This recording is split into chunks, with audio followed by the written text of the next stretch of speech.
Thank you so much for coming into the Exp Talk Show. I am Steve, your host, aka KonkyTalks. You can call me Konky, you can call me Steve. Either way is fine. I am the same person. As far as what to expect with the show today, so we're going to be talking with a wonderful broadcaster, Twitch partner, and ambassador now.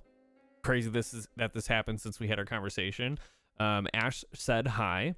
Before we get into that, I'm just going to give you a little bit of like a lowdown as to what to expect on the show and how everything's going to work. So I have ADHD, which means all alerts and everything that's going on with the channel are going to be muted during the entire time we're talking. So that's just for me and our guests so that we can focus on the conversation at hand. If anybody isn't already following Ash, which I'm assuming a lot of people are, but just in case, !Ash will bring up all the links for the relevant social media and ways to follow. And then as far as like questions go, if there's anything in the chat that Ash sees and is within the context of our conversation and wants to address, same goes for me. Like, we'll do it right then and there, but just in case, if you're worried about your question being lost or anything like that throughout this entire conversation, there's a poll going. So we're going to have a Q&A at the end of the conversation. So just !Q in the chat and then type out what your question is or anecdote or anything that you'd like to say. And then we'll get to it at the very end. So that way we can keep everybody, participating in the conversation and nobody has to worry about, not being heard. With that being said, this is the Exp Talk Show. Let's get started. Hi, Ash. Hello. Welcome in. First of all, thank you so much for not only setting time aside to do this, but I know we did like a whole pre-show conversation, and thanks to you, I now have a scheduling thing in place since the last time we chatted. So now people can like schedule talk shows with me and all that. I love it. That's so great. That's so great. I'm so glad to be able to help with that. Because I've always like really loved your show, and I was like, man, it would be so cool to work with Konky one day. And yeah, so that's really good that's out there. So I'm happy. Yay. Yeah, you inspired it, so I have to thank you for sure. Please, let's do like a little introduction. Tell us about your channel, yourself, a little bit. Yeah. Sure. So, my channel, AshSaidHi, I play lots of Nintendo and retro. And retro is something that's very near and dear to my heart, simply because of like, I feel like it kind of made me who I am today through all of the shared experiences I've had with growing up playing games with my mom and my dad and my cousins and like family members and stuff like that. And I really, really love, obviously, like Nintendo and collecting. No way. So, yeah. In case you didn't notice, like Nope, that's a we really didn't. big part of it. Let me see if I can zoom in on the background here a little bit. Just like, Yeah, it's pretty. There's lots of stuff going on back there. oh, she got the lots of stuff. super with Link to the Past right there. Yup. Oh yeah. So many You good have things. DK's tie. That's wild. Yes. There's some I Zelda love fans there that would be blasphemous. Like, that's blasphemy putting it on Zelda. That's business time, Zelda. It does look like business time Zelda. But you've been so this collection you have, like, how long have you been like, I mean, your whole life, I'm assuming. Yeah, pretty much my whole life. Yeah, I've been collecting because a lot of the games and stuff that I have are the games that I grew up with as a kid. Like I held on to a lot of things. And I inherited a lot of games from my mom and my dad. So this is a lifetime work. It's lifetime dedication. So it is something that really means a lot to me. And yeah, I got my start on Twitch about 2 years ago. And I think I made partner in like 20 months, and then like I was ambassador like a couple of weeks ago, which is like kind of crazy to think about, like that whole journey in that short amount of time. But it's been really fun, and I've met some incredible people along the way, and I think that's what really draws me to being on Twitch is just the community, the sense of community, and meeting people and learning from other people and just sharing our joy for games. It's really, really awesome. So Yeah, I think that's in a nutshell what my channel is. It's like basically me living all of these games, like games that I've loved and games that I've never played before, and just connecting with people through our love of games. Yeah, I mean, that's a really common thing with like Twitch in general, right? It's like we all have this like common ground of loving video games. And some of us deviate towards like, for me, it was like talk shows and conversations, but like I still Mhm. had that foundation was video games. Definitely. I want Mhm. to talk more about like the retro like love, because everybody has like the games that they love, and obviously Nintendo was something that like you grew up with, and you said you inherited a lot of this stuff from like your family. I do not have like that experience at all, like Mhm. in comparison. So it's something that I would love to talk about more. Like for me, playing video games was like, you know, my aunt had a NES, and so I played, you know, the Duck Hunt, Mario combo, and like Heavy Barrel, and like maybe 2 or 3 NES titles, and then video games disappeared from my life until I was like, I don't know, 7 or 8, and then I got a Super Nintendo with like Super Mario All-Stars, and the graphics changed, and I was like playing primarily by myself. Mhm. So can you walk us through a little bit about like growing up with games and your parents loving games? Like what was that like? Like tell us a little bit about that.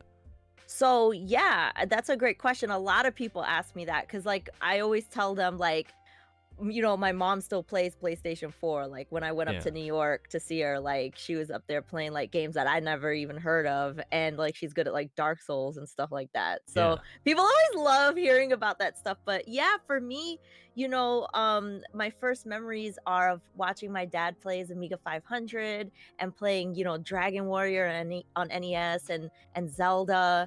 And so my parents were fairly young when they had me.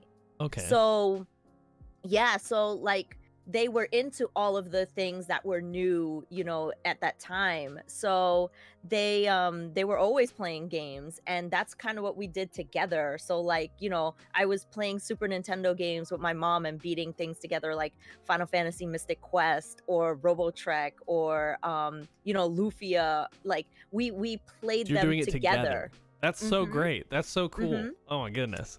Yeah, so like I distinctly remember there was one time I was playing Final Fantasy Mystic Quest with her, and we got up to this ice palace, which is I think the second palace in the game, and we were both stuck in this one particular part because we didn't know how to like cross. There was like this area where you had to cross, and we didn't know how to do it. And I swear, because back then too, we had no internet to just go look it up, Right, you no can't just phone, look it no up. none of that. Yeah, it's all Right. rumors. Yeah. Right. So it was just like, okay, let me go back and talk to every single character. Let me go, like, it's like a pixel hunt. Let me go and do this. Let me go and do that.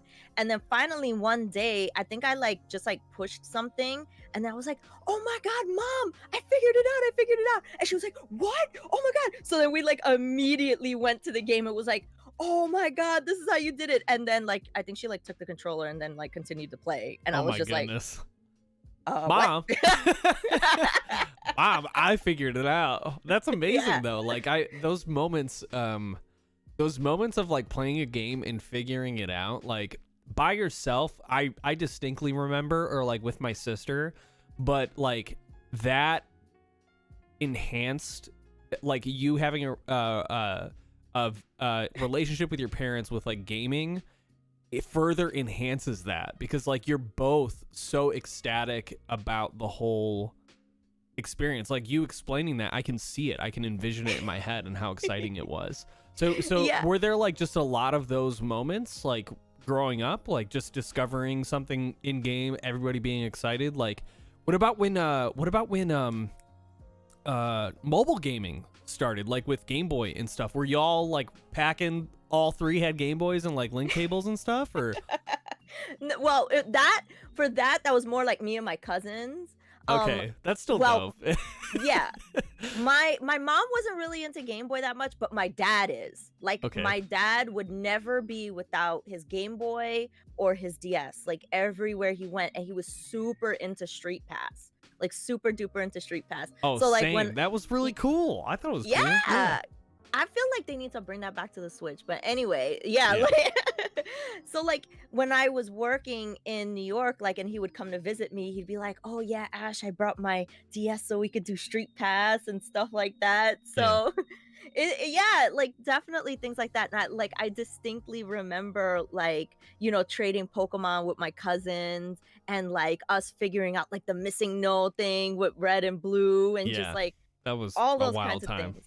Yeah, Yeah. yeah. That was So really the Wild West. Like retro games to me were like the quintessential like internet culture thing, back then because it was all rumor, like there was mhm. like, oh, Mew's behind the bookshelf and like or if you beat the game and you have the Game Boy printer, like the Game Boy printer gives you the certificate that you caught all the Pokemon, but then only after you print the certificate you get Mew. And I was like, there's no way to validate any of this stuff. It's just people like willfully, either making it up or just, explaining it. And it was like this magical time of everybody just trying to like kind of grasp this thing that, didn't exist before. It was super cool, Yeah, yeah, definitely I agree with that. And I specifically remember when my cousin was telling me about the rumor of Sobble and like the not Sobble, frick, the dog looking Pokemon from Gold and Silver. I remember he was like,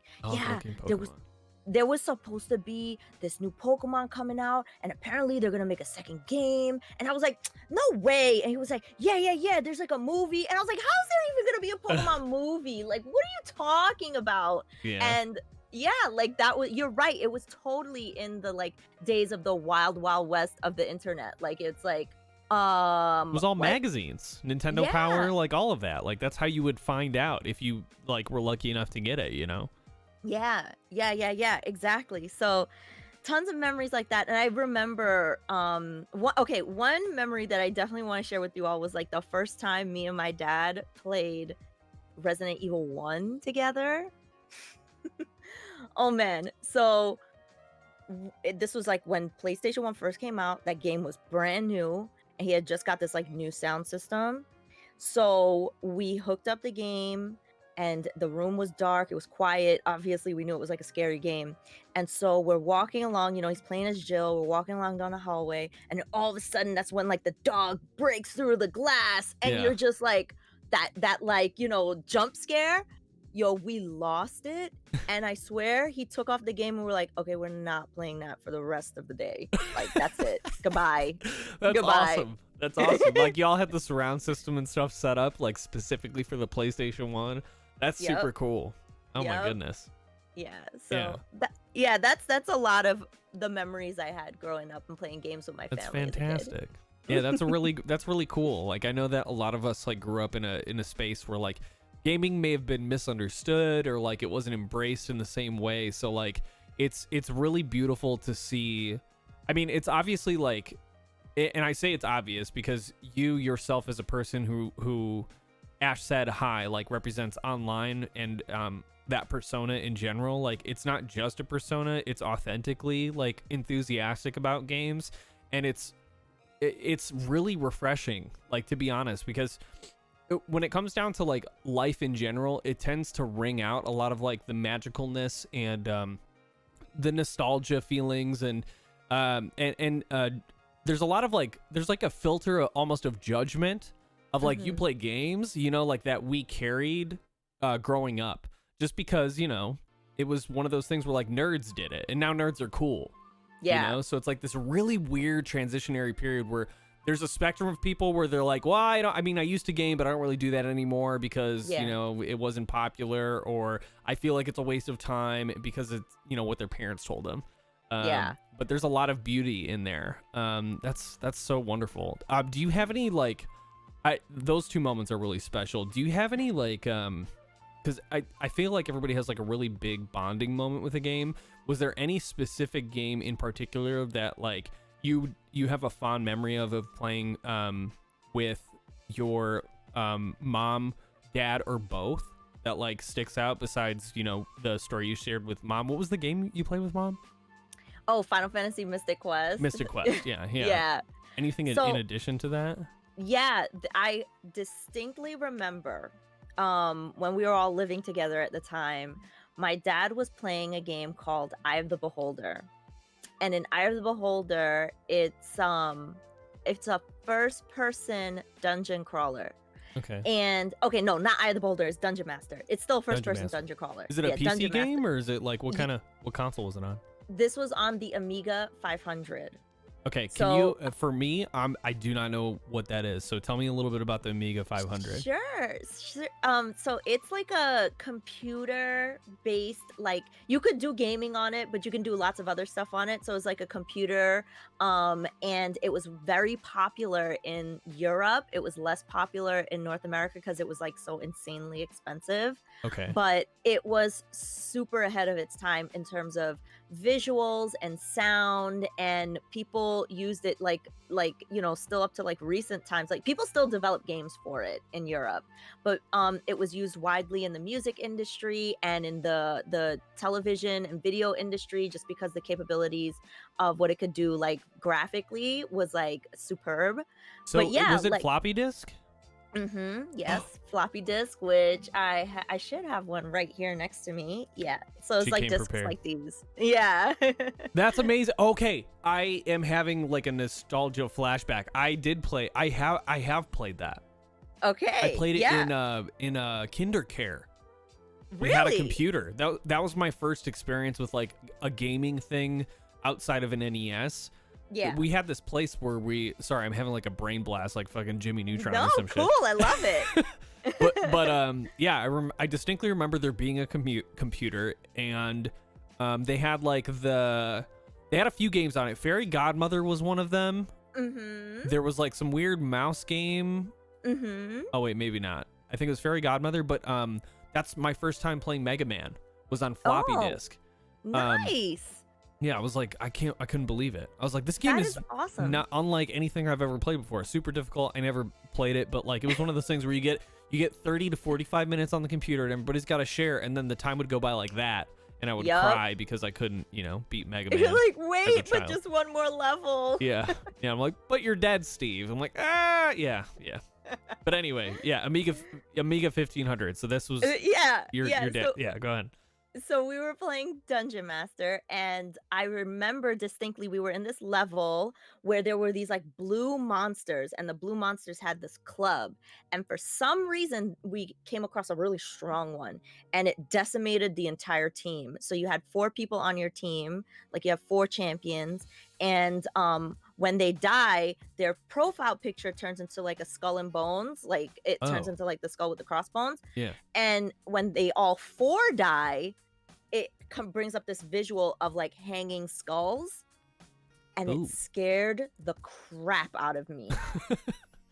I mean, as it should. You how old were you when you saw that? I was probably like 3 or 4. Yeah, that's traumatizing. So, yeah, it scared the crap out of me, and I never forgot it. And I remember like crying, and I remember my mom and dad were laughing at me because I was crying so much because it was kind of, it was kind of funny to them. Yeah, it's a video game, Yeah, it's a video game, right? So I remember that, and honestly, since that moment, whenever I play like Eye of the Beholder or Dungeon Master, I always have this like creepy crawly feeling, like something is staring at me from behind, and one of those enemies is just like gonna come and wipe out my team. Wow. Okay. You see, so this distinct memory is your parents laughing at you. Yeah, it was beautiful. them like laughing about this game. Yeah, but I remember us playing together. Like I even remember the room, like it was like, it was like a room in between the bedroom and the living room and next to the bathroom, and the computer desk that it was set up on, and how the computer monitor was set up. And the thing is like I still have this monitor, and I still have that Amiga. It's right next to me, so it's probably one of the most important things in my collection to me. Yeah. But yeah, I remember everything about that. That's so cool. Yeah, I really I don't know, that's a really nice story. I think it's funny that like, your parents laughed at you, and like that was like what stuck out to you because it wasn't super serious or anything, but I really enjoy that. That's good. So let's talk a little bit about like how you started streaming and like your decision to start streaming, because I don't know, it's an interesting story in general, like the pursuit of okay, I'm gonna do this now online? Like, was Twitch something that you heard about prior to like making a name for yourself, like Ash Said Hi and like all of that? Did you like, how was the planning for you? What was your inspiration, like your mission statement? Let's talk a little bit about that. Sure.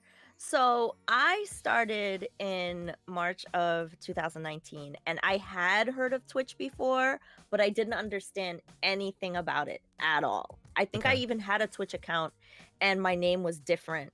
And I was just like, okay, I had like a few friends that had done it, but I didn't really know. Like, I was like, okay, why would somebody want to watch someone else play a game? I could just play the game myself. Like, Right. why would I do that? Like, anyway. So I was just like, okay, whatever. And then my job before I didn't have the work-life balance to allow myself to be able to stream or do anything outside of work, period. So I had gotten a new job and I had a much better and more healthy work-life balance. So I thought to myself, oh, maybe I'll like get into YouTube or like start creating content somewhere or whatever. And I was like, okay, well, Twitch is like pretty cool. And like I said, I had a few friends that were already doing it. So I was like, let me go and explore that.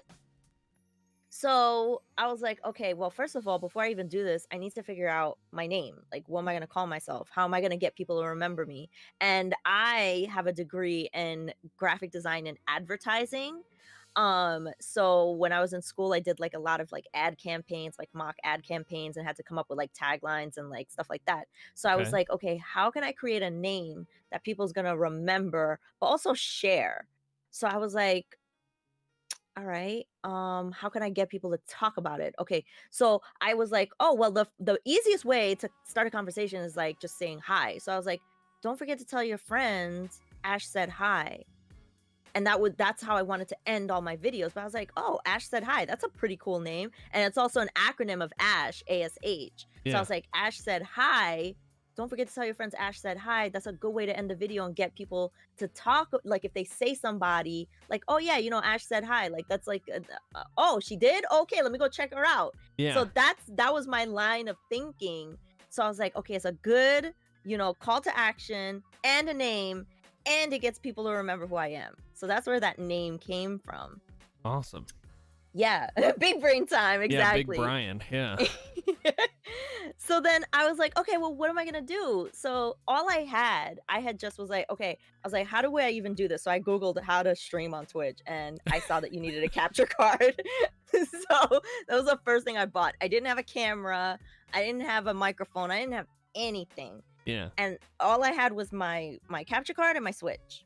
So the first thing I did was I tried out Zelda. Like I just recorded a video of myself playing Zelda, and it was Breath of the Wild. And I was like, okay, this is really fun. Like I like this. Like I like just like talking about the game, whatever. Yeah. So then I just used my Mac, which is like right here next to me, and I had the built-in camera, the built-in microphone, and I was like, I'm just gonna do this. I'm just gonna do it. I'm just gonna start.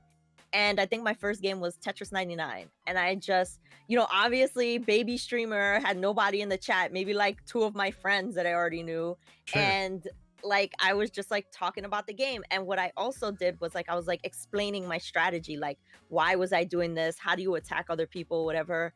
And I at that time wanted to also cut my VODs into like cool clips that I could upload to YouTube. Right.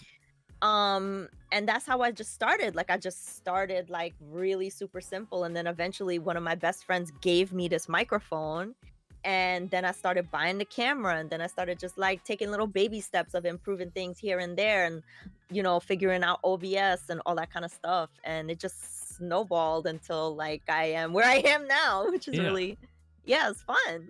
That's beautiful. Yeah. I feel like a lot of people kind of stumble into it too, because I remember like when I heard about it, it was like a few years ago, and it was the same thing for me. I was like, why would you? Like, I could just play the game myself, Right. And then I realized that I had been doing quote unquote Twitch streaming before, and it was like, I get a new game, I go to my friend's house, we all play on like, I didn't have a big TV, so I'd go to my friend's house who did have the big TV and the surround system or whatever, and I would play, like it was the 360 area was like huge for this for me, because it was in our teens. So it was like Gears of War came out, Condemned Criminal Origins, Bloodshot, like all these like really Dead Space came out, Well, these games that like, oh, well, we will all want to play this game, but like we are not going to all spend $60. So yeah, interesting. Really cool. So like after you experimented with that, like what was the, like what drove you to continue? Because for me, I stopped streaming for like 6 months and then got back into it when I realized I had like a sort of mission or like found the direction in which I wanted to go, as opposed to just like casually doing it outside of my work.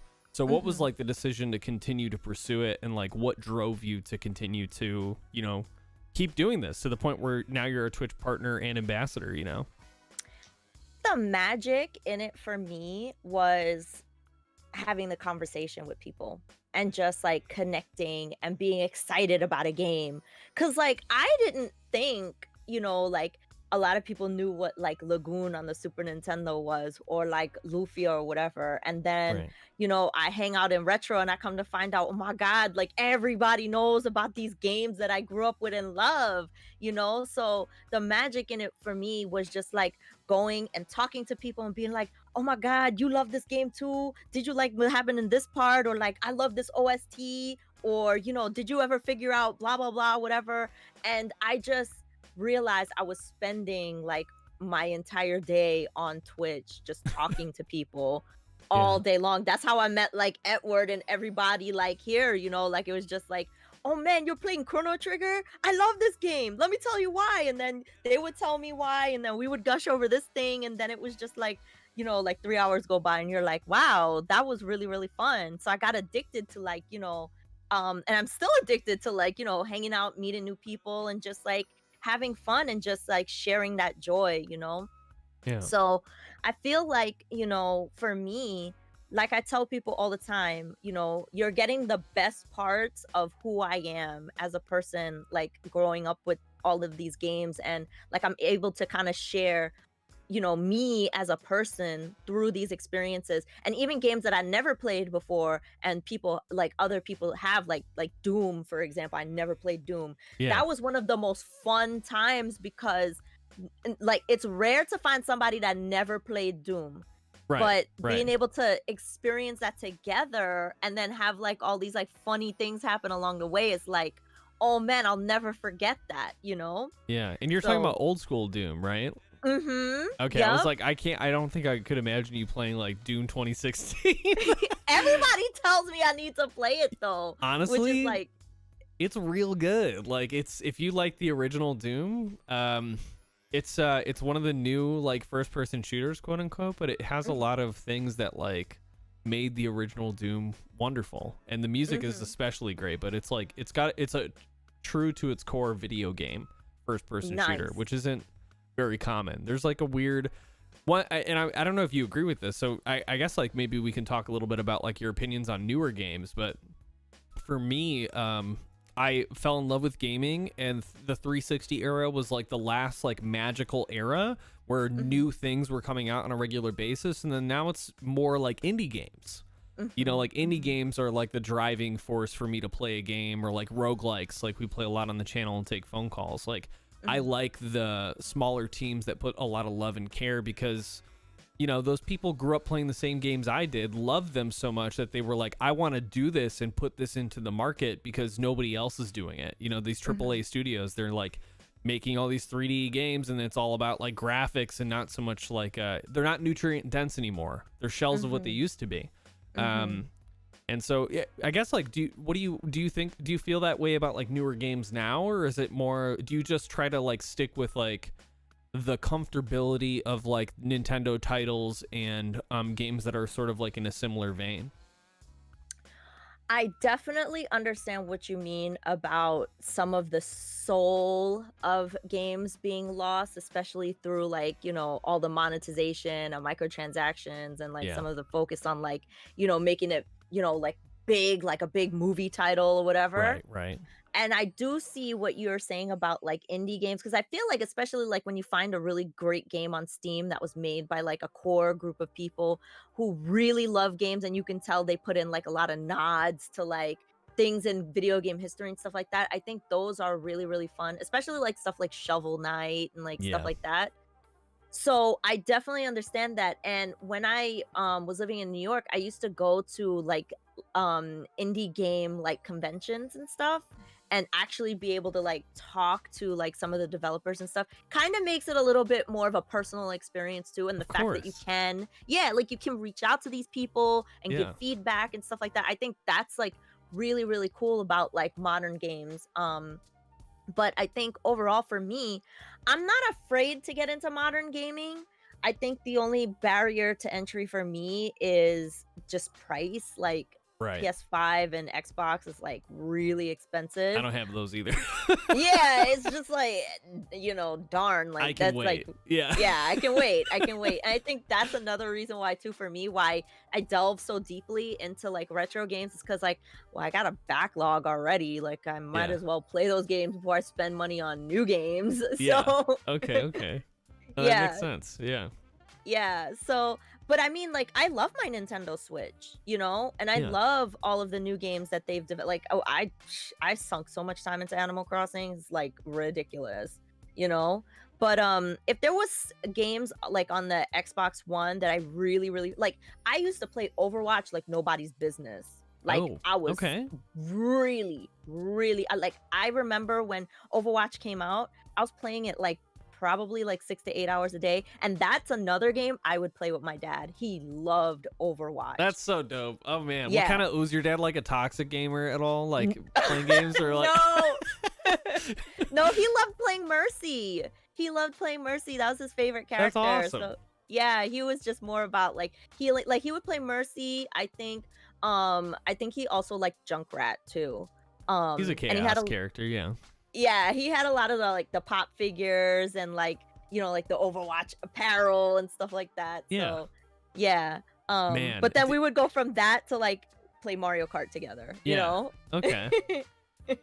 That's so I guess like with the modern games and stuff, I guess this kind of leads into a little bit of like playing games online, right? So that's something that I know that I had an experience with. Halo was like really big in the household. I remember like with Xbox 360 with like the system linking, I remember having friends over and playing Left 4 Dead 2. Was online games like a big part of growing up as well, or was that more like later in life to connect with your parents and hang out and stuff? Or I think it's more like later in life to connect with parents and friends. Like I did play a lot of online games, like especially like puzzle games and stuff with my friends, like that I used to work with and things like that. I never got to really play online games with my mom because she doesn't really like playing online games. But my dad, he really liked playing like online games. So yeah, that was our way to connect. But also, um, like I guess like the most I played online was like on my Xbox 360 and my Xbox One. So, I never really played that. Well, actually no. The game that I played on PC online the most was probably Guild Wars. Original wow, Guild Wars. okay, Oh man, I loved that game. And this was when I was in school. So I was in college during that time oh when I used to no, play it. So that was bad yeah, because I would be like, yo, I know I got this project done, but that raid, that's looking real spicy right real now. spicy. I might just get a B for that, maybe a Yup. C. No, that's for sure. I can empathize with that too. I can't even recall like what kind of games I was playing during college at the time, just because for other reasons. But it was definitely like you got 2 weeks to do this animation project, Steve, and I'm like, okay, well that's at least a week and a half of just fucking around. So Yep, exactly. I'm totally like that too. I'm the kind of person that it's like, I mean, now not so much with like, actual work, but I was always the kind of person that's like, I can't do something like really early. Like I have to put that pressure on myself to wait until the last minute to do something, which was because then bad. you do.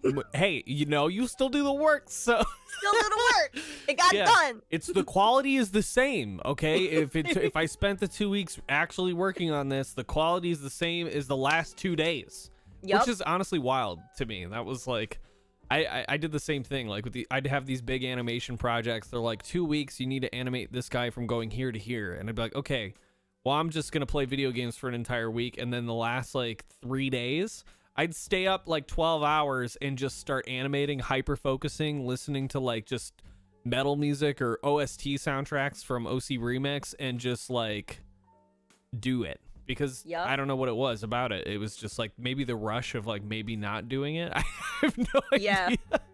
I need that pain to be struck into my heart to be like, I have to get this done. I have to get this done now. I need to feel the flames under my ass in order to like do it. Yeah, that makes sense. So I guess like I mean I really am curious about your online experience, because like I've talked to a few people on the talk show about like being a woman online and how that like was just a really traumatizing experience for them. But based on your experiences, it sounds like that was very few and far between, because you had friends and family who were like supporting you and playing games with you like on a regular basis. So like, did you experience any of that, or like, I mean, I did. Yes. Yeah. So would you mind talking about that if that's okay? Sure. Yeah. So I think the place where I experienced it the most was definitely when I played Overwatch. That was certainly where I experienced it the most. I did experience it a little bit on Guild Wars 2, because I used to use like Ventrilo. And the moment somebody hears that you're a girl or a woman, it's like, oh, let me now send you a DM, and you're just like, I just want to play a game. Can we just play the game, please? And that not here to date. I'm here to play the game. It's like doing that at the gym. Yeah. Oh yeah. Oh yes. Oh yes. Oh yes. Which is actually, you know what's funny about that? Like that you bring that up. Like, so I used to really be into working out, and I wanted to be more regimented about it. And I had this severe anxiety about working out in the gym, because I always thought like guys were gonna like talk to me or try to approach me or judge me because I was doing something wrong, or I was taking up a machine that they needed to use. But yeah, it's like a similar feeling to when I was like online playing games. It's like, okay, like, am I gonna like, I usually never played with a microphone. Like I never played with a microphone, just because I didn't want people to harass me. Because or that like, would happen on a regular basis. Yeah. Or like you'll get that message like, you expletive, or you suck, or you know, you get good, or you know, like, you know what it is, you know, the things that people say. But yes, I did experience that, and mostly on Overwatch, until like, you know, people saw that I was good. So I mean, those people can suck it. Yep, exactly. They had a really cool and I think we talked about this last time, but they had a whole study based on like the reasoning for sexist behavior to exist in like young online communities. Did we talk about this? Oh, okay. So if anybody wants to study, I can find the link and post it in chat like a little bit later. But essentially they studied Halo 3 for like I can't remember how many years, but basically what it came down to was that if players were very like highly skilled in the game, the likelihood of them talking trash or being sexist was like extremely low. If they encountered a female, or I shouldn't even say female, a woman online playing games, and they were of lesser skill, like the likelihood of them being sexist to them was extremely low. It was the players that weren't good at the game or mediocre at the game at best that would talk down to women who were better than them, or like of lesser skill level if they were like new to the game, because of the like male hierarchical structure, that like the primitive structure of like caveman bullshit. Wow. And I was like, I couldn't believe it. I was like reading all of this. I'm like, I guess that makes sense, because a lot of people, I went through my own experience of like discovering what primitive nature meant to me and like all of that. And I think a lot of people really get caught up in the whole, like, we're in a civilization, this is a society. And they don't factor in the fact that like people used to not be like fully flushed out human beings, creating shit, building things, technology. Like they think all of this stuff is present. I'm like, that was like, take us a couple hundred years back even, and we're like super primitive and like how we think about things. And I'm like, the human brain, like it hasn't changed as much recently. Like there was a big developmental period like from Neanderthal to like fully fleshed out human being, but like I can't imagine that all of the animal is removed from that, because you take us back like what, 12,000 years roughly. That's not a whole lot of time for like any major changes to occur, like with our what do they call it, like lizard DNA, quote unquote. So I thought it was fascinating. I think that is fascinating, and I think doesn't excuse the behavior though. no, right, and of course, and change takes time, you know, especially change like that, like where like that behavior is passed down and like, you know, ingrained through generations. Like you're always taught, okay, women have this kind of role, men have this kind of role, and that makes sense when it comes to, you know, participating in an activity that is usually dominated by one type of person over another, you know.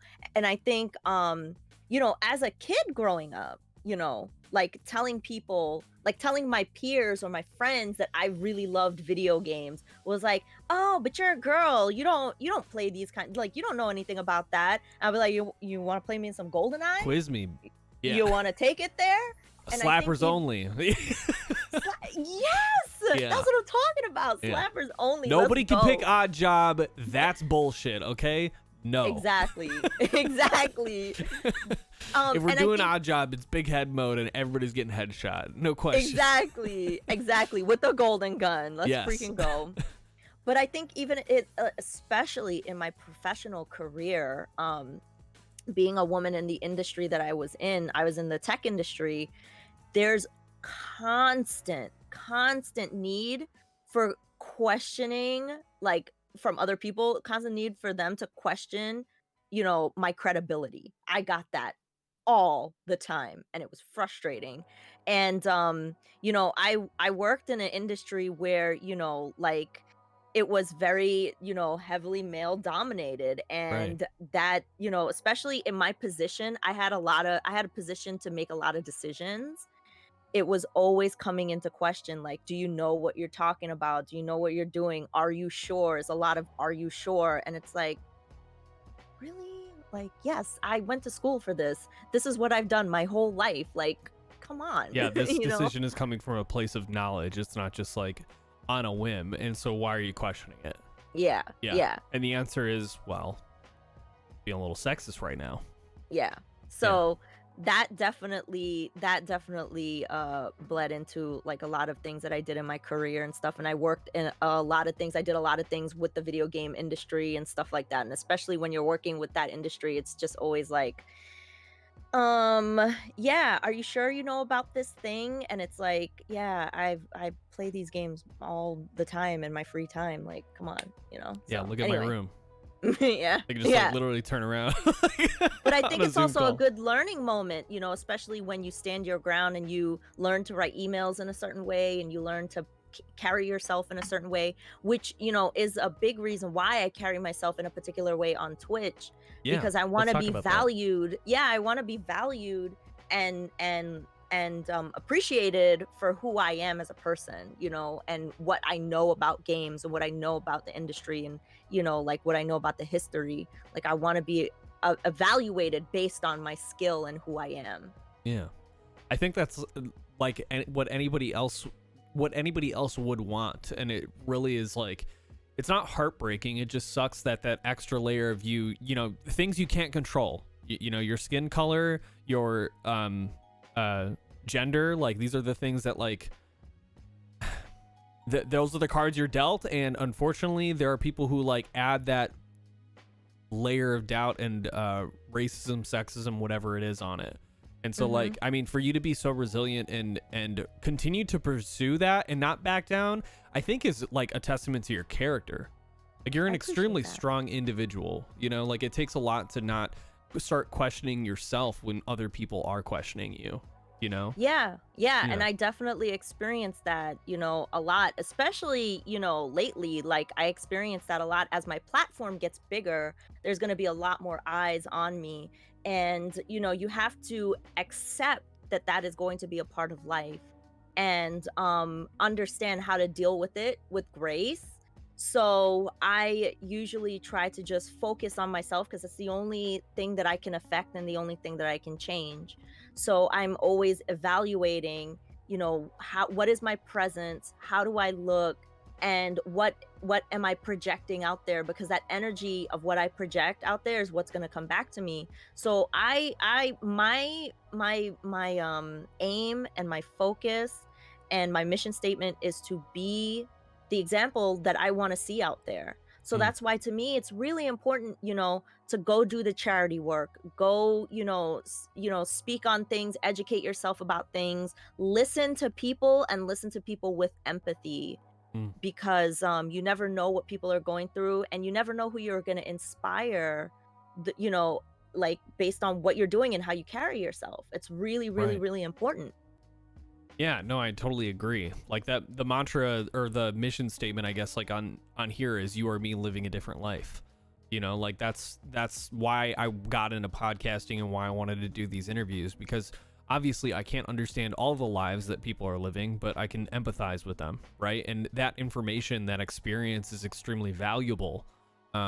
So valuable that it could resonate with somebody else just by having the conversation. And like you said, that inspiration, is the same kind of inspiration of like wanting to pursue Twitch streaming or wanting to get into content creation. Like you just need the right conversation, the right words, the right moment to like propel you into this new era of whoever or whatever you want to be. And that's a beautiful thing. Yeah, and like I said, I think that that's what really drives me to be on Twitch, is like learning from people from different walks of life, different parts of the world. Like, I get to meet people from like, so many different countries at so many different levels of like income, and like, you can learn from so many people. That's a really, really beautiful gift to me, because you wouldn't really normally get that in a lot of other ways, so that accessibility to being able to have a conversation like, hey, I saw you talking about X, can you tell me about it, I want to learn from you. That's something that's super beautiful to me. I love it. Yeah, it's a fantastic like feeling to be seen as a resource, or just in general. Like, I don't know, it's weird to have, it's weird and special at the same time.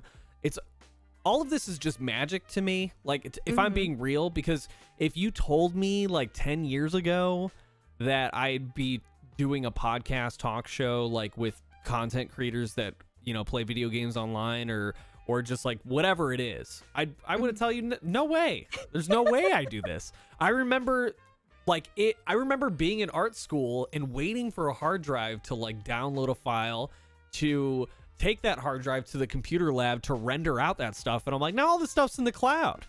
Yeah. I have software here. It now like connects to servers in California.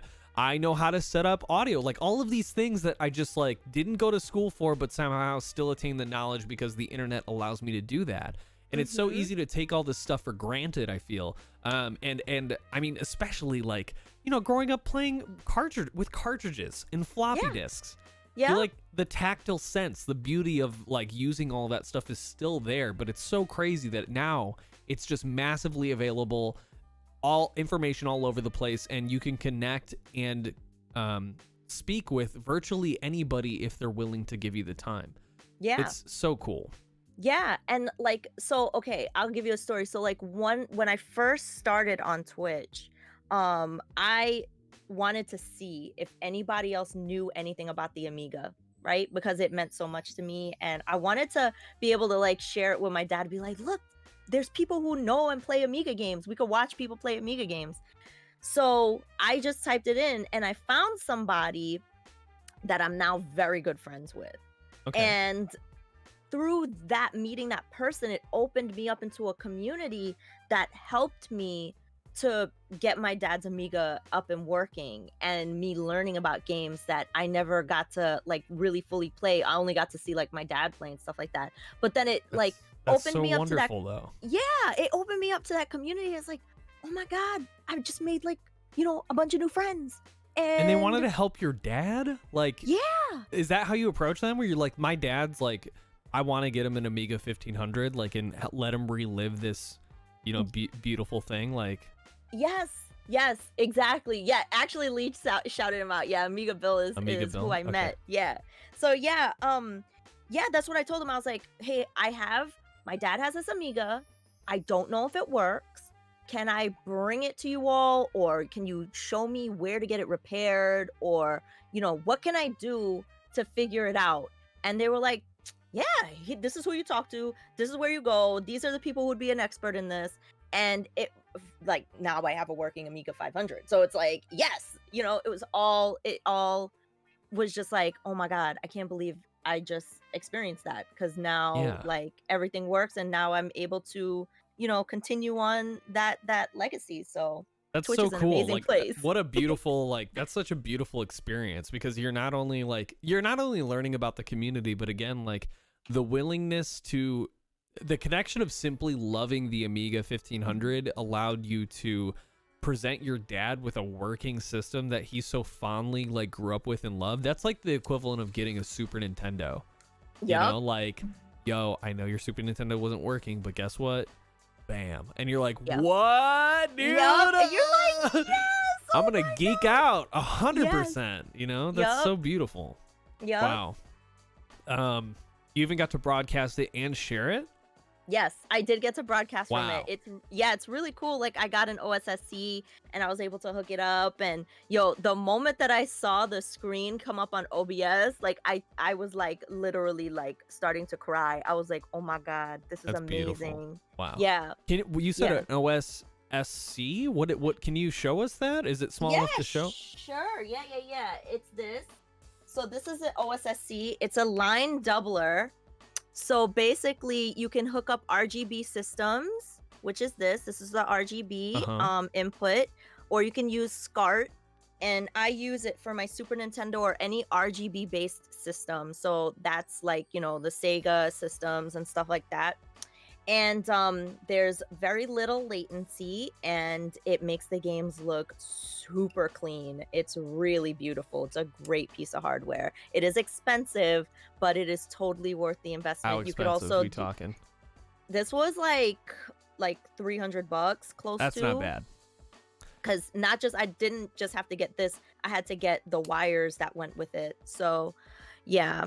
You can also do a FrameMeister alternatively, or you can do like a retro tank. There's other more economical ways to do it, but that way is like the cream of the crop. I think that's what I have. I think I have a retro tank. Let me see. Nice.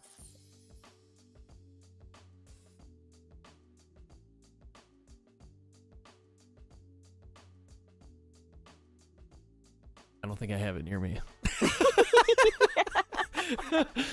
But I do have something that takes the RGB like standard quality and brings it to like HDMI, and you can choose like whether or not you want scan lines or whatever. It upscales it. Oh, dope. I love that. Yeah, because for me, like, my system growing up was, I loved my Super Nintendo. I still have all my Nintendo games, but I have like a complete N64 collection. That was like my baby. Yeah. Oh yes. Yeah, that's awesome. Wow, what a cool story about the Amiga 1500 and your dad. That's like, that's super beautiful. Yeah. I want to talk a little bit about like, I want to harken back to the whole work-life balance thing, because I know that for people who stream on Twitch and content creation, working a 9 to 5 and doing this, like, there's sometimes teeters into the whole like, this is not healthy. I'm streaming too much. I'm not spending enough time like creating content, or I'm spending too much time creating content, and then the balance is shifted.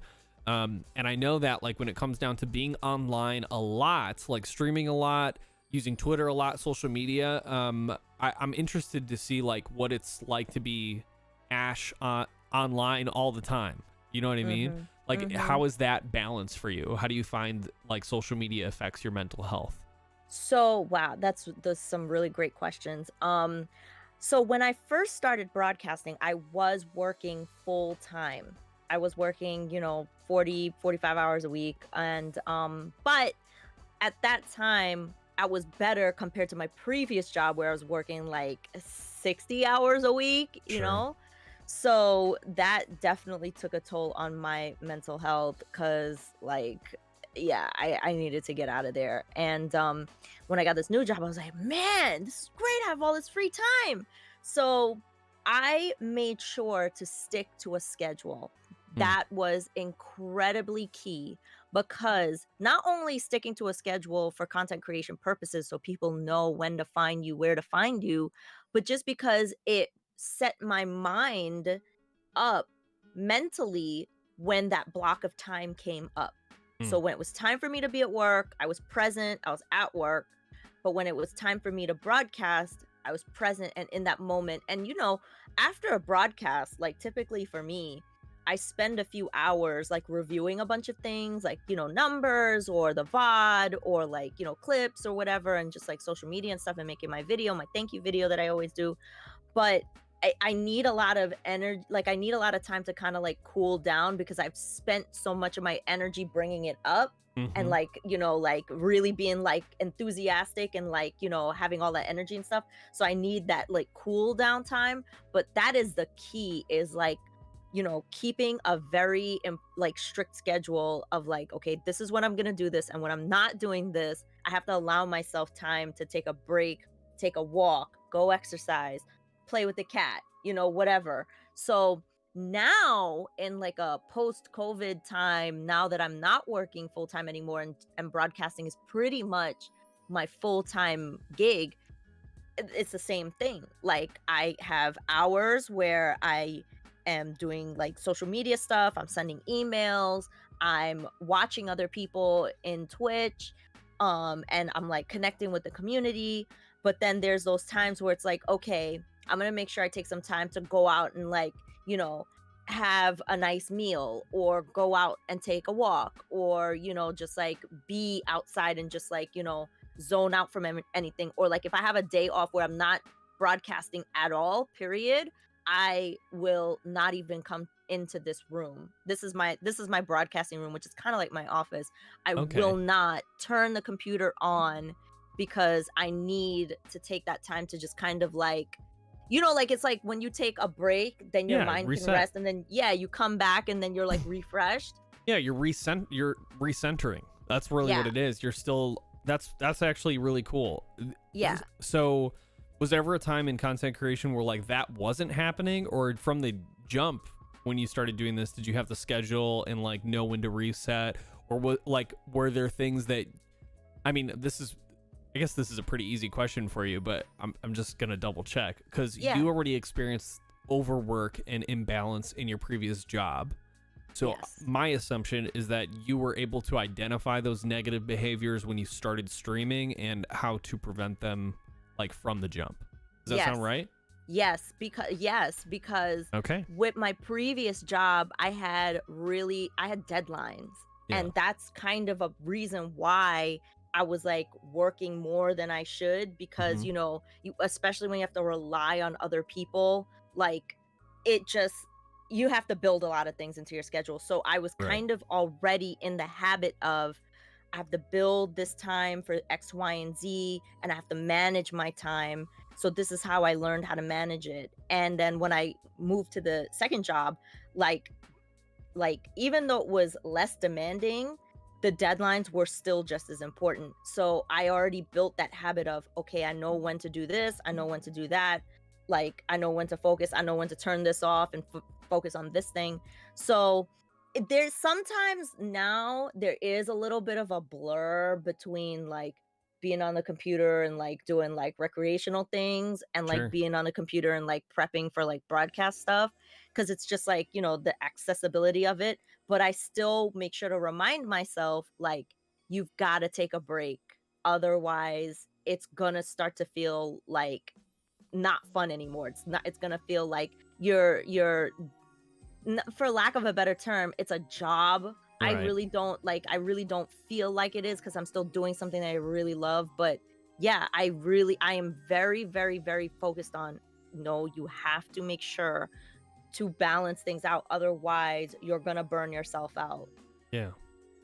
So what does burnout look like for Ash? Like, what were the negative behaviors that you identified that you were like, irritable? Like, what did that look like for you? Yeah, definitely losing patience and probably taking things personally. Like that is definitely when I know I'm at my wit's end, when I'm just like kind of like, second guessing myself, and then like thinking like, losing confidence in the decisions that I'm making, or just like being angry. Like I will be like really super angry, like that I know it's like time to take a break, Yeah. or I'm hungry. Yeah. No, hunger is a big factor. It's like, wait, I didn't eat. Yeah, exactly. Yeah. Exactly. Okay, that's pretty cool. So like from the jump, that I like that you had a past experience and you've kind of carried that with you. I think it's very easy, depending on like I would experience a lot of streamers in general, like they talk about burnout and being, like tired of the grind, quote unquote. And I'm glad that you went into this like with a healthy relationship. And I'm sure there was like some misses here and there, but I'm glad that you were always able to pick yourself back up. And I'm glad that you know like what those behaviors are. That's a really big growth. That's a really big growing growth. That's a growing moment. I'm sorry. I'm like trying to like articulate it. It's so hard. No, it makes sense. What you're saying definitely makes sense. And I think one thing that is incredibly important is, for me, I feel like a lot of times newer content creators fall into that trap of, I have to constantly be creating, or I have to constantly be on Twitch. Like if I'm not streaming 6 to 9 hours a day, then no one's going to see my channel and I'm not going to achieve any growth.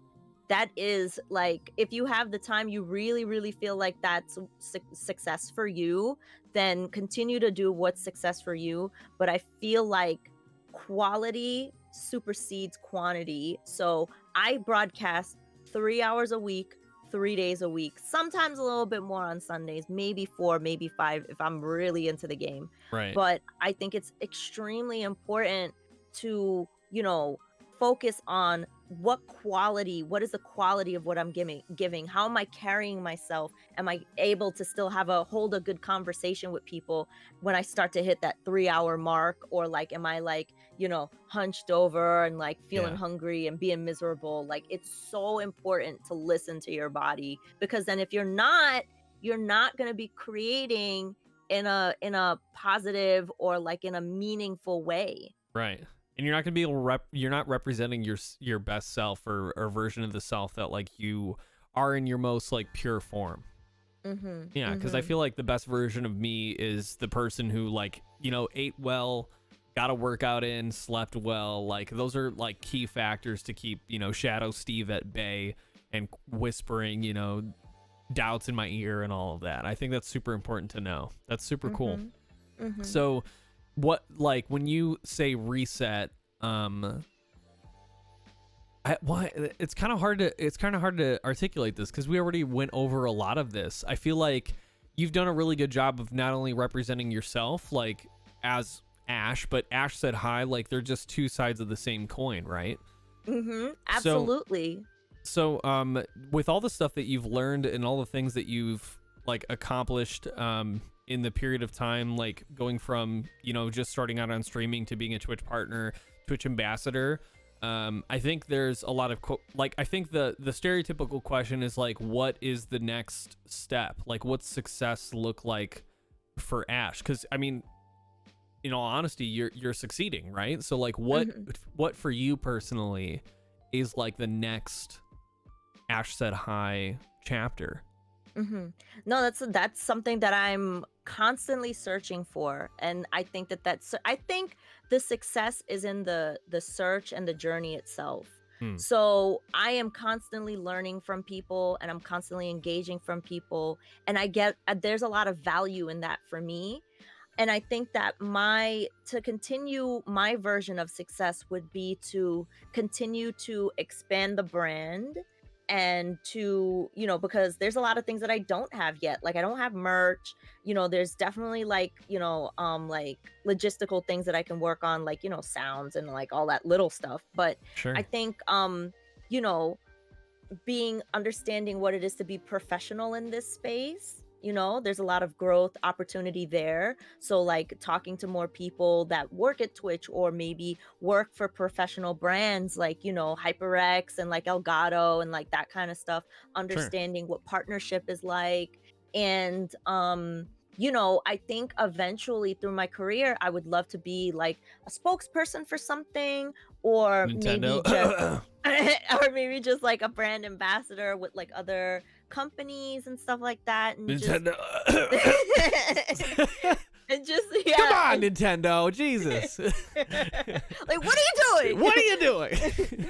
But like yeah, and just exploring opportunity. I think every day, you know, we're presented with opportunity to learn and to explore, and that is really what my focus is just understanding my and learning about myself too, like day by day as I go along, what I'm capable of and how I can push myself to do more and things like that. And Okay. yeah, just, you know, doing good on the platform and being a good example. Awesome. Why not Sega? I mean, I got the sign there too. She does have it is a little bit smaller in comparison, but That's true. what do you got against Nintendo, Legion? Are you still mad about the like Sega does what Nintendo don't campaign? Because last time I checked, I mean, Nintendo still has a console. You know? Just saying. Just saying. Awesome. Wow. I mean, we kind of breezed through this stuff. I think this would be a great opportunity for anybody to, if they have any questions for Ash. What is this emote? Oh my God, that's the derp emote. Yeah. I only saw the top half. I didn't see it was Kirby, so I was like, that is cursed. Nintendo is what Genesis isn't. Okay. Oh boy. All right. I'm just gonna ban you for 1 second for that one. It's just a meme, okay? It's just a meme.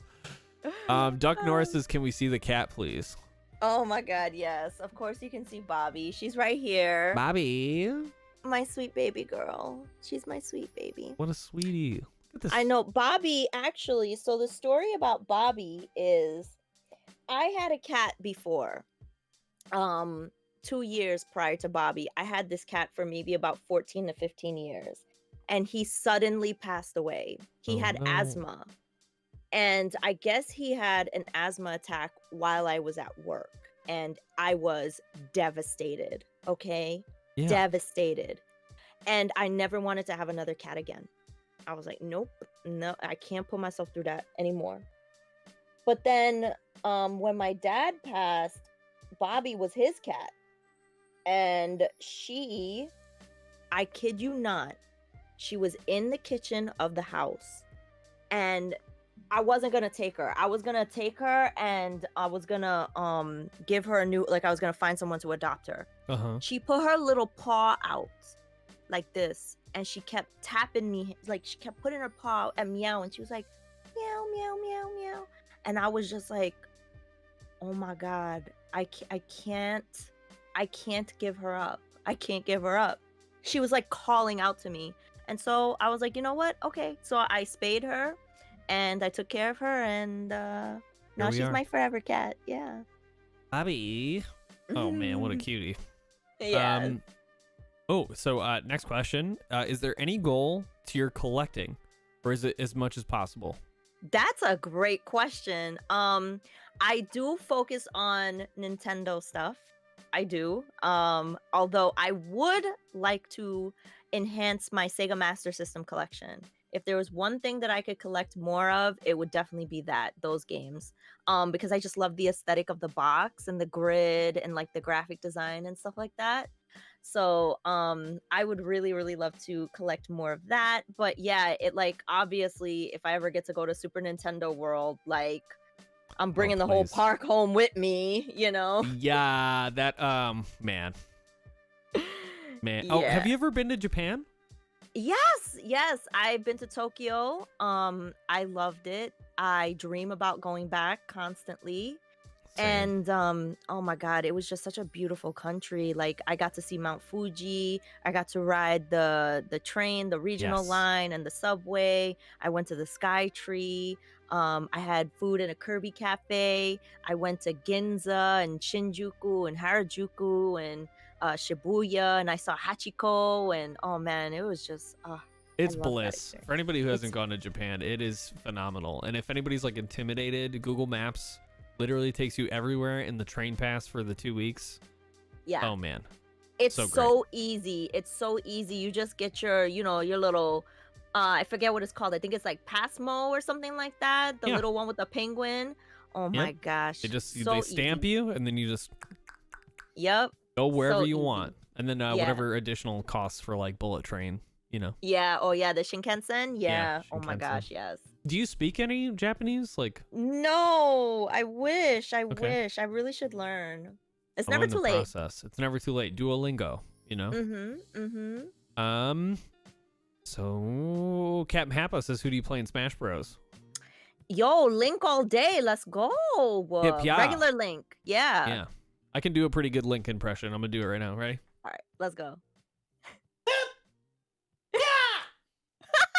That's beautiful. I love it. You're welcome, everybody. You're welcome. Yeah, Link all day. And then if I had to pick somebody else, but somebody picked Link, then I would pick Pikachu. Pikachu, good call. Yeah. If you could buy anything for your collection, what would it be? Anything. You could buy anything. Legion asks. Oof, man. Oh, man. I would probably buy something like made by Mr. Miyamoto himself. Like if he like had like a piece of artwork or like a drawing or something signed by him, I would want something from Mr. Miyamoto. Can you I know that Duck Norris asked a question about seeing Bobby. Can you bring Bobby back? Yes. She's just here chilling. She's like, chilling. Mom, I'm chilling. Why are you picking me up? I know. Bobby. Thank you. She's super chill. She has her own chair next to me that I keep next to me when I'm broadcasting. Can we see it, or is it? Yes. Oh, yes. So, okay, I'm gonna move it a little bit so Okay. you can see it properly. It'd be funny if it was like a tiny gamer chair. Yeah, it kind of is. It's like a little little desk chair. That's awesome. And there she is, just chilling. And if you see my arm reach over, it's because I'm doing this. Bobby. Oh, yep, there's the move. Yep. What a cutie. That's awesome. Any other questions for Ash? Please let us know. Thank y'all for being here. I really appreciate y'all asking questions, and thank you, Ash, for sharing your life experience and perspective. Like, honestly. Man. Yeah, no, it's absolutely great. And I think one of my favorite things about being on this platform too is helping and uplifting other people find their success. So, I really, really love, like, if anybody like has any questions about anything, or they want to learn more, like, about like creator camp, or they want to learn like the basics of broadcasting or anything like that. Like, I love sharing like anything about my story that could help inspire your success. So that's really important to me, and it's a part of what I do, and something that I've always done in my career. Like, I loved when people job shadowed me, or like, I could just help somebody reach the next platform, because when any one of us succeeds, we all succeed, because, and especially in the retro community, like, the more visibility that community has, the more eyes for us all. So I really love that. Agreed. I'd hate to put you on the spot here right now, but is there anybody that you would like us to go raid? Oh, phew. I'm sure we could find a nice person. I always say, let's find a nice person to raid. I love it. While Ash is looking for somebody to raid, please make sure you are following Ash on all social media platforms. You think you multitask at this one? I got another question for you. Yes, of course. How do you market yourself organically? Oh man, that's such a great question. I love sharing my collection. People love to see the collection. That's true. So I love, taking photos of my collection and like asking people to weigh in on some of their like memories of like whatever, or like if they ever saw it before, anything like that. that's a really great way to connect with people, because then we're sharing and we're talking about things that we both love. And you know, I think the thank you videos that I do after every stream really helps, because then it's about, like, you know, it's not just about me and what I did on my channel. I made it a point when I started broadcasting, like, I knew I always wanted to do this from day one. After every single broadcast, I would always send a thank you video to the people who came or the people who rated me or whatever, because I feel like whenever somebody finds my channel, that's like I won the lottery, because there's, like, you know, hundreds of thousands of channels that are live at that point. So the fact that you clicked my channel is like, yo, like, this is awesome, you know? So I always wanted that to be a part of my brand, and that has always been helpful for me. Sounds good. That's a good way to do it. I like the idea of, like, having a conversation surrounding, like, your collection, and then you bridge the gap between, like, what's yours and what's other people's experience with it with a memory, because it's powerful. You know, you see a cartridge and it, I mean, just seeing your Super Nintendo, like when we did the little, like, let's take a look at your room in the beginning of the stream, I was like, that's like the past, like, yes, people love it. All of a sudden I'm like, hip, yeah, hip, hip, like, I'm just, my brain's just all about it. So that's beautiful. Yeah, SEO text is really good too. I'm sorry, what? I was gonna say SEO text is really good too for anybody who's like looking for growing organically, because what's gonna happen is you're gonna Google something, right? And if the more search engine optimization is just a buzzword, but if you have, like, your YouTube video set up with the same language as your channel, your website, whatever, if people are looking for you, they're gonna be brought through everything. Like when you Google KonkyTalks or like the Exp Talk Show, you get the website, you get interviews, you get, like, all of this stuff. So make sure you include that if you're wanting people to find you, like, organically, if that's also what you're trying to do, Cooks. One other tip that I can give is ask the internet. It's a great place. It's a great website where you can get prompts for ideas on what content to create. So it's basically it takes all of the questions that people ask about a specific topic, like whatever you put in, and then it gives you the top 100 questions of what is searched for in any search engine about that particular topic. So let's say you take that and then you start answering those questions, and people are already seeking that information. They're gonna find that information through you when they search for those topics. Beautiful. So really good. Ask the internet, answertheinternet.com if you want to check it out. Yeah, it's really cool. For the link, you can Discord whisper it to me or post it in, like, the like no mic chat in Vocal Boys, which is right below us. Whatever is easier. There we go. All right. There we looks go, like we got a few more questions after I did this. Do you do any speed runs? No, I've never done a speed run. I've always wanted to do a speed run. I just don't know what I would speed run. Maybe UN Squadron. Maybe. Okay, UN Squadron. Yeah, I feel like you have to do something that you were extremely comfortable with, you know? Yeah. Yes, exactly. And that you know, like, you know, like the back of your hand. Yeah. Yeah. Yeah, I think, like, if I was going to try to do a game, I think it would be like maybe Conker's Bad Fur Day on the N64. I played that game, like, religiously.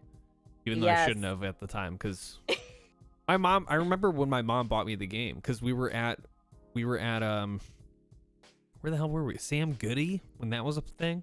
Oh man, yes. And she's like, hey, what do you think about this game? And I was like, Mom, this game's rated mature. And I was like, I never got a mature game before.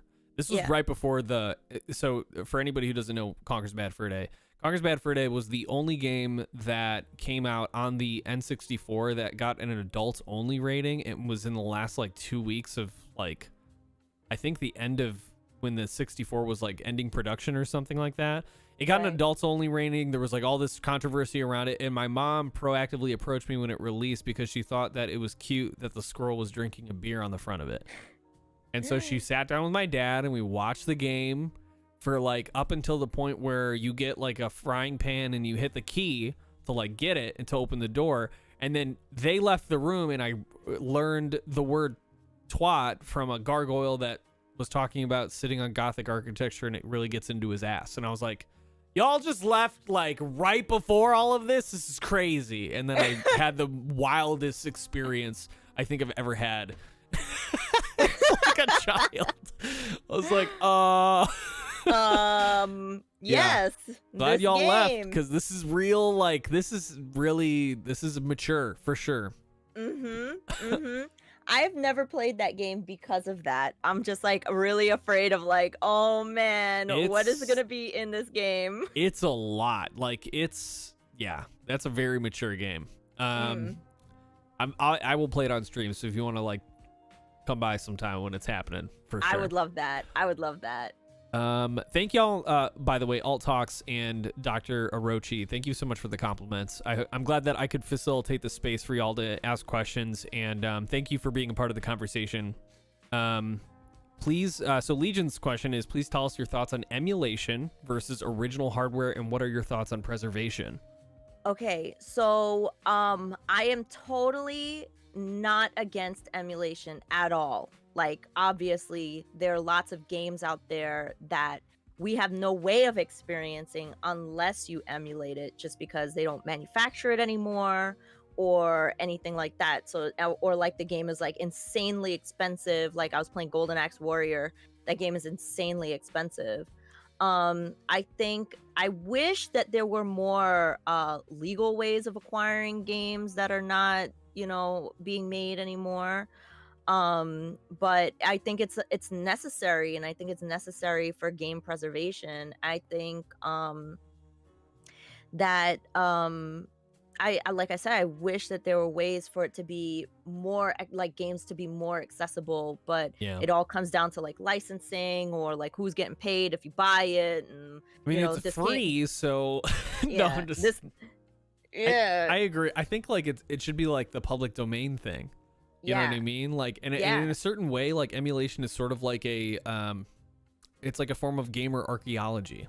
Yes, exactly. And I feel like, you need these games. Like, let's say you went to NYU Poly and you wanted to learn how to develop a game, but you needed a certain type of experience, and those games are not accessible anymore. I wish that, for those reasons, like that, like just as a catalyst, for those reasons should be enough to be able to have those, logged somewhere, or like not lost or whatever. But yeah, I mean, I love playing games from my real hardware too. I mean, I feel like it gives like a distinct visual quality, but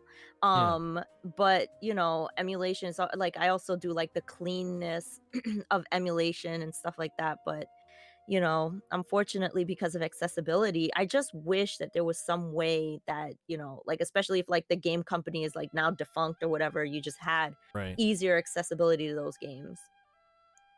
Yeah, I agree. Han Yolo, that name. The companies themselves are not preserving the titles. Our favorites are under the threat of the game's code being absolutely lost. Whenever an item gets delisted off a digital store, it's gone. Exactly, it's gone. Yeah, that's what they're talking about with like the PlayStation 3 online store like coming down, and the DS store coming down. Like, all these titles are just lost. So I think it's important for these to be like, I don't know, it should be like widely distributed. You know? And like, people worked on those games. People spent time and energy and effort and money like developing those games. Like, they shouldn't just like disappear into the ethos, Yeah, agreed. Awesome. So thank y'all again. Thank you so much for all these questions. Ash, thank you so much for being on the talk show, and thank you for reaching out proactively to like schedule this and set time aside to obviously talk and share your experience. Thank you. Just thank you. No, thank you. It's been such a pleasure. And like I said, I really love the space you've cultivated here on Twitch. I think it's awesome. And I really I love the entire experience. So thank you so much. Beautiful. Well, thank you so much. Thank you for everybody for being here. If you want to catch the episodes, make sure you're subscribed to the YouTube. That's where all of the edited, slimmed down versions of the episodes will be. The VOD does not stay on the channel. I will warn you. So anybody who would like to watch it, it will be posted on the YouTube. And then shortly after it airs on YouTube, I will re-enable the VOD. So If anybody has any questions about that, please let me know. We're going to go raid Pleasantly Twisted, who is a very, very strong human being. Wonderful. Speaks her mind. Her Twitter is fucking popping. I don't know. I feel like that if you want to enrich your timeline, your Twitter timeline, please give her a follow on Twitch and Twitter. You will absolutely do yourself a favor. Is there anything else you would like to say about Pleasantly Twisted? I think she's incredible. She's intelligent and articulate, and I have gone to her for advice on lots of things. And she has a really amazing retro collection. She has Klonoa in the box. So Lord. that to me, I was like, whoa, that is awesome. That's holding your chest worthy for sure. Yeah, and she loves, right, exactly, and she loves RPGs, and I know y'all will love her community. It's incredible. So beautiful. So we don't do raid messages in here at all, so you can just say hello. Make sure you give them a follow. I'm gonna be in there saying hello and hanging out. Again, thank you all so much for being here. Look out on the YouTube, and Ash, again, it has been a pleasure. Thank you so much for being here. Thank you. All right, we're gonna see y'all later in Pleasantly Twisted's chat. You get over there or you're gonna be a loser.